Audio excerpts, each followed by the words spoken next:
Welcome to the Digital Marketing Insights podcast, brought to you by Brightside Digital.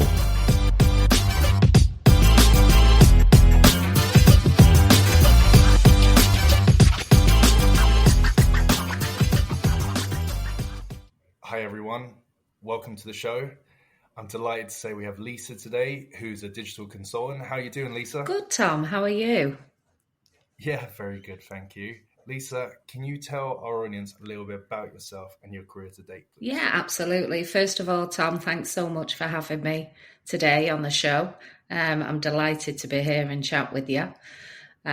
So I'll tell you a little bit about my career. When I finished school, I went to Limerick Institute of Technology and I actually did my degree in software development. So I went off to college in 98. And if you guys remember, it wasn't probably the great time for IT. Everybody was getting ready for the crash of 2000. So when I finished college, there wasn't too many IT jobs out there. A lot of the graduate programs and things like that didn't run that year. However, I guess one of the huge positives of doing my degree in programming was it allowed me to really understand processes and have that logical thought process, I guess, of breaking things down into smaller chunks and all of that, which kind of stayed with me throughout my career. So once I finished my degree then, my other passion was travel. So I spent a lot of time traveling in America, Australia, Asia. And as probably most people know, the easiest jobs to get when you're traveling tend to be sales jobs. So I moved into more doing sales roles over the next couple of years while I was traveling. And then I relocated back to the west of Ireland in Mayo then and joined a technology company called CMS Distribution based in Mayo. I spent 17 fantastic years working with CMS. Started off in sales management, and moved my way up over those 17 years. And then finally, when I finished with them, I was actually head of their support function.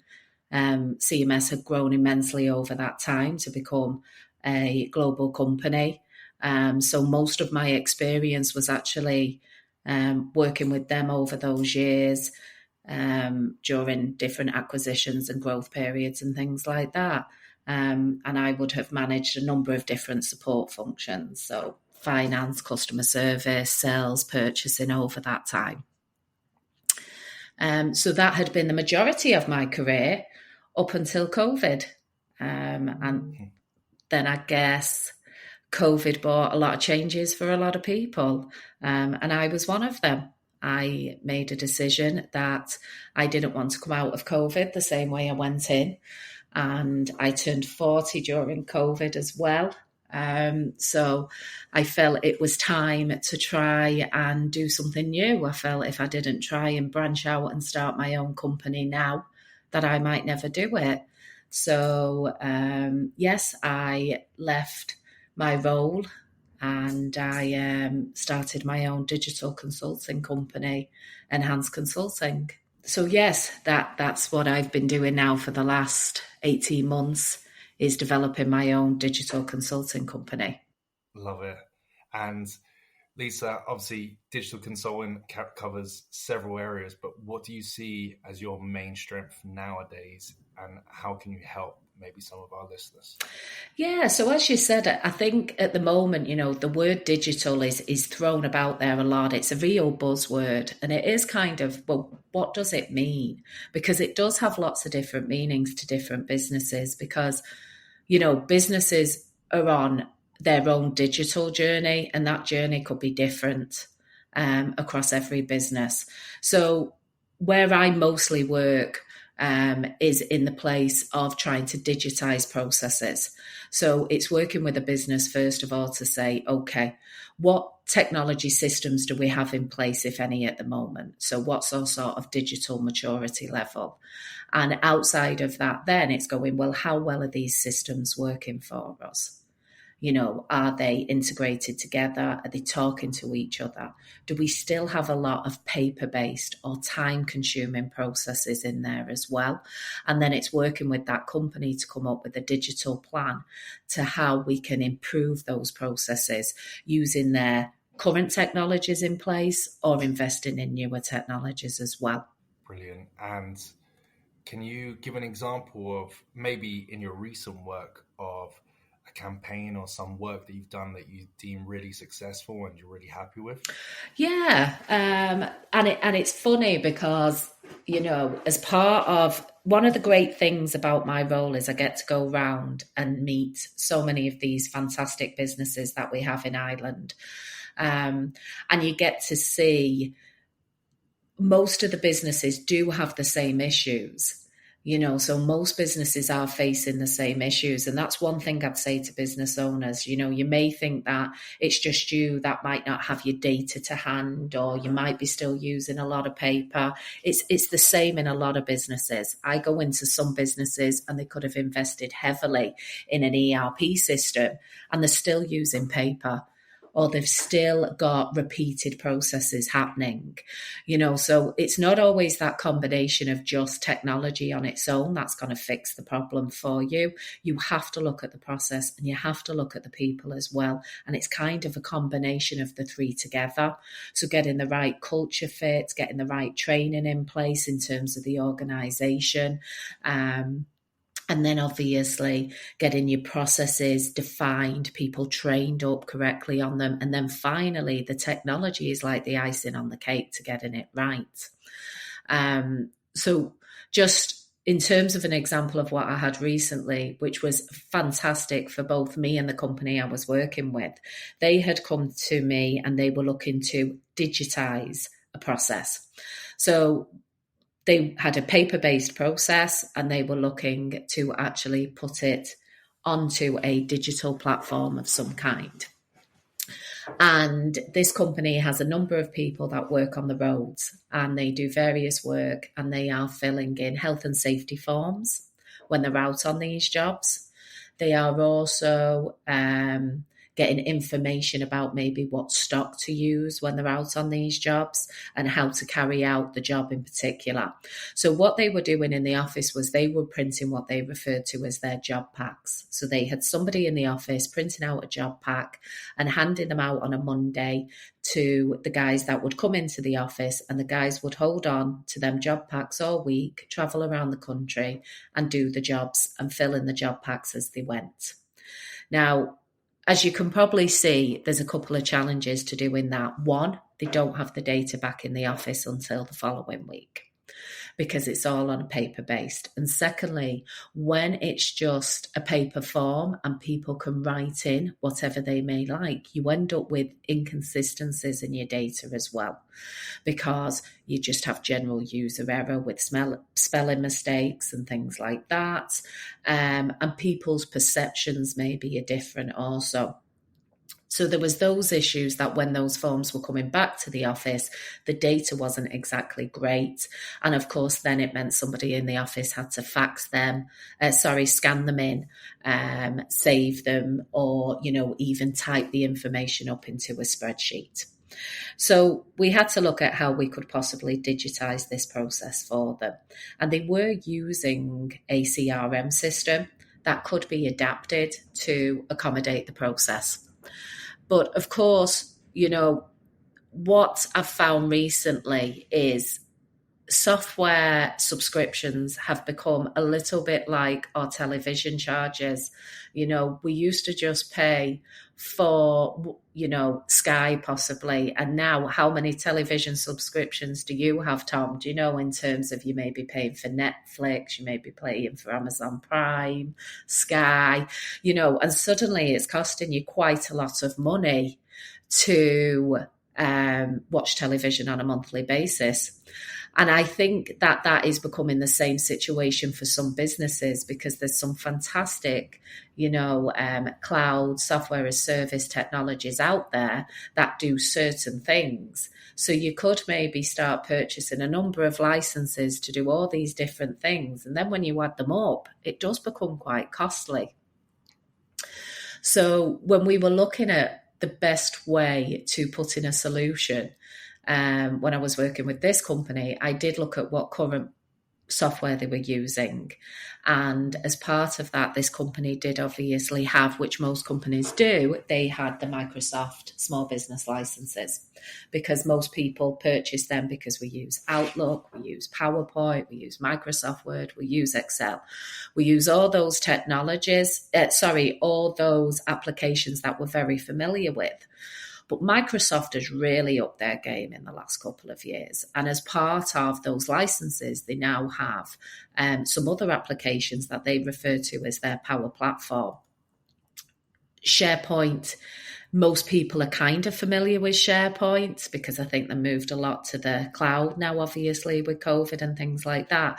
But there's two other fantastic programs as part of that, and that is Power Automate and Power Apps, and they're included as part of the license the company already had. So I decided to actually develop the apps for them that they needed to digitize these forms using the Power App platform. And then we make the data go back to a SharePoint site where everybody can access it. It's all in the cloud. And it was a fantastic solution for them to implement because, the cost to the business was a lot lower because in this case, the majority of people already had these licenses and they were paying for them. The other thing as well is because it was a combination of different data, you can pull them all together. So, into that SharePoint site. So whether, as I said, it be Excel or whether it be the digital form coming in, everything could be housed in one place now. So that was a real successful project. So suddenly that paper-based process was completely and utterly digitized and using all current technologies that the business already had.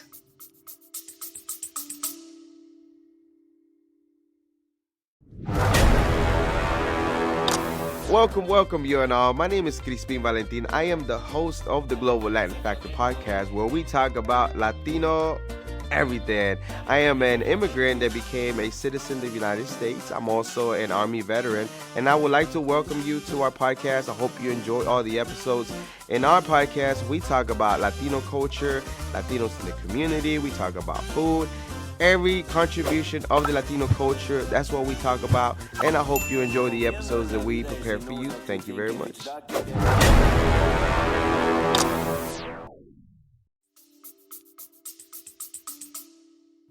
That's brilliant. Lisa, that's some fantastic advice there. I don't know where to start. I suppose the big thing, just for anyone listening, ERP is Enterprise Resource Planning. And Lisa, you've explained clearly how you can optimize an internal practices. I suppose to focus on yourself for a second, is there any softwares that you use that helps with your line of work? Well, I would, let's say when I go into a company, I would obviously use a couple of different ones. So I tend to use Visio for my process mapping. That's Microsoft Visio. I do use that. So when I'm doing my process mapping out, that is the tool I'd like to use. There is another great tool as well called Miro that I use as well, especially if I'm kind of trying to come up with ideas or innovative things like that. I would use that. I do all my presentations in Canva. I don't know whether you're familiar with Canva, Tom, already, but I would use Canva quite a lot, and I do find that a fantastic tool as well. So I would use that mostly now to create even my consultants' reports and things like that. Yeah, that's a fantastic suggestion. And everyone always thinks of Canva for designs and templates for social media, but of course presentations planning is another aspect of it that's probably underutilized. Away from Lisa, is there anywhere you look for new insights or information? I have to say I do find LinkedIn fantastic. I do. When you can try and get through some of the more irrelevant things that can come up. But I do find that there's some good discussion points or articles that appear every so often. I think it's the Harvard Business Review. I always find their articles and blog posts very good and informative. So I probably would find that I would get most of my information on new technologies out there, to be honest, off LinkedIn. I would be a fan of LinkedIn Learning as well. I think there's some good stuff up there. So I have used LinkedIn Learning as well. So yeah, I would find that is where I do get most of my information these days. Which nicely leads on to my next question, which is there any particular areas you're looking to upskill into yourself, and why? Well, as I said, the new Microsoft products have really excited me recently, and the potential of them is fantastic. So the potential of Power Apps and Power Automate is great. I would like to upskill on the Power BI side of things, because I think that's the next piece for me in terms of being able to offer the perfect solution to my clients is being able to really generate those fantastic reports, and Power BI obviously enables you to do that. So that's definitely an area that I would like to upskill in for myself in that side of things. What you find is, because technology's changed so fast as well, you're forever learning. You've got to have that growth mindset, I think, if you want to be a digital consultant or play in the digital space, because it changes so fast. So you've got to be very curious, because there is always a way to do it. You just might have to do a lot of Googling and watching a lot of YouTube clips to get there. But it is constantly changing as well. So I think the growth mindset is hugely important. I think one of the big takings from this particular episode is you identifying such a key area of Microsoft, and kind of, it sounds like you're planning on doubling down in that area. But is there anywhere else in the digital industry that really excites you, that you're looking forward to, or any kind of innovations that are coming? One of the reasons that we came back to the west of Ireland after spending a lot of years traveling is my husband has a family-run business here. So one of the decisions that we came back to the west was obviously for him to move into the businesses, and they're obviously Finn Footwear. He has shoe shops. And it's funny because as part of technology as well, over the years, as we've seen, retail has changed rapidly, with this whole movement to online and people buying online. So about 7 years ago, my husband had decided that he wanted to move online.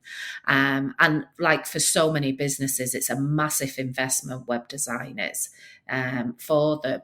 And at the time I had said to him, all right, I can figure it out. Sure, I'm sure I can think of how to do a website, sort of thing. And of course, then we stumbled across Shopify at the time. Again, it's this whole sort of, I guess, nearly low-code, no-code idea of a platform. And from that, we developed finnfootwear.com ourselves. Again, that was fantastic, because it suddenly meant for a smaller retailer, you've got to be focused on your cost to serve, and using a platform like Shopify, it doesn't mean you need a huge investment or an outlay to create a website. So that was a big one for us 7 years ago. And it's funny because COVID then, it meant that a lot of retailers had to escalate moving online. And it'd be interesting to see the trends in the next couple of years, because for some of those businesses, that have heavily invested during COVID on the online side of things, as we've moved back into doing the mixture, that hybrid model of going back to the shops and still shopping online, it's going to be really important as to how businesses keep their customers buying online as well. So Shopify was a huge digital platform for Finn Footwear, setting up their website, and it was fantastic. It was the survival for them during COVID, obviously, as well, on that one. I mean, like ERP is still obviously a huge area for businesses as well. And there's so many ERPs out there at the moment. It's unbelievable. Um, so I definitely think that side of things. I really love this concept at the moment. It's more so a concept, I guess, than a technology. And it's around this citizen development that they're trying to encourage in businesses. So, this is where, even though you may not have a background in programming, it's trying to create subject matter experts in your business that can self serve. So there's so many of these fantastic low code, no code technologies out there, which Power Apps is. You're seeing it as well, obviously, in the web design side of things now with the likes of Shopify and some of them. And what they are allowing businesses to do is suddenly create, solutions for themselves. So I think that is a really exciting prospect for the future, is that, the combination of trying to train people up to be subject matter experts and create nearly like this model of citizen development within organizations will really help them continue to improve their processes into the future. So as businesses change and adapt, that you are able to self-serve, that would be a huge area of interest for me. And where I like to work with my clients is, absolutely, I can come in and do a lot of the heavy lifting, but it's making sure that at the end of the relationship, that they are able to self-serve themselves as well to a certain extent. Well, fantastic response, Lisa. It's a shame I'm leading up to the last question here, but we do always end the show asking the same one, which is, if you could bottle up one personality trait that you have yourself, Lisa, and you could pass on to others, what would it be? I think the biggest thing is probably to, be curious. Definitely be curious, ask the questions all the time, be open to that sort of learning. As I said, I believe that you can achieve anything if you put your mind to it. And I've kind of found myself over the last couple of years, I've kind of, exceeded my own expectations at times, because I just kept going, kept being determined, and just don't give up. Don't give up. Even if you don't have a plan at the moment, then just let it go. It will fall into place. Yeah, their path will appear. Lisa, that's it. Thanks so much for being interviewed. But if people wanted to touch base with you or find out more about you or your consultancy company, how can they get in touch? Yeah, absolutely. So you guys can find me on LinkedIn, obviously. My profile's up there. I do have my own website, so it's www.enhancedconsulting.com. I do an awful lot of work for a fantastic company in Limerick called LBS Partners. And they are obviously experts in the lean space and in manufacturing. So I work extremely closely with them on the digital side. So for anybody can reach out via LBS Partners as well. And you can find me that way. Love it. Thank you so much for being on the show, Lisa, and thanks everyone for listening. Thank you. Thanks, Tom, for having me.